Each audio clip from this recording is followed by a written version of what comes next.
भारत को खसी पड़ाई हादी आक्रमणकारी निहत बांग्लादेशी छात्र नेता शरीफ ओस्मान हादी हत्याकारी एवं भारत में एभली दाबी करिछि ढाका मेट्रोपॉलिटन पुलिस।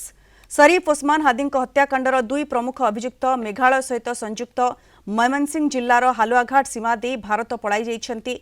संदिग्ध व्यक्ति फैजल करीम मासूद और आलमगिरी शेख स्थानीय सहयोगी सहायतार भारतर मेघालय राज्य को प्रवेश करथिले। पार हेबा परे प्रथमे सेमानंकु पूर्ति नामक जने व्यक्ति स्वागत करथिले। परे सामी नामक जने टैक्सी ड्राइवर सेमानंकर मेघालयर तुरा सहर को नहीं जाइथिले। अभियुक्तों को आनिबा पई भारत सहित संपर्क रे अछंती बांग्लादेश सरकार। संदिग्धों को सहायता करिथिबा दुई व्यक्ति पूर्ति एवं सामी को भारतर कर्तृपक्ष अटक रखिछंती। एबे संदिग्धों को फेराई आनिबा पई बांग्लादेश सरकार भारत सहित सक्रिय भाव में कार्य करुछंती बोली डीएमपी अतिरिक्त कमिशनर एसएन नजरुल इस्लाम कहिछंती। सेबड़े छात्र नेता शरीफ उस्मान हादी हत्याकारी मेघालय सीमारे भारत प्रवेश करि जायथिबा बांग्लादेश पुलिस अभियोग को मेघालय सुरक्षा एजेंसी खंडन करिछंती। एहाकु भ्रमात्मक और निराधार बोली कहा जायछि।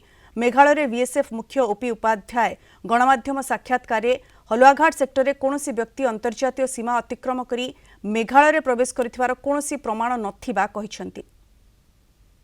সীমান্ত পার করে ভারতের মেঘালয় রাজ্যে জনৈক পুত্তির নিকট হস্তান্তর করে পুত্তি এক ট্যাক্সি ড্রাইভার স্বামীর কাছে তাদেরকে হস্তান্তর করে। স্বামী মেঘালয় রাজ্যের তুরা নামক একটি শহর আছে, সেই শহরে তাদেরকে পৌঁছে দেয়।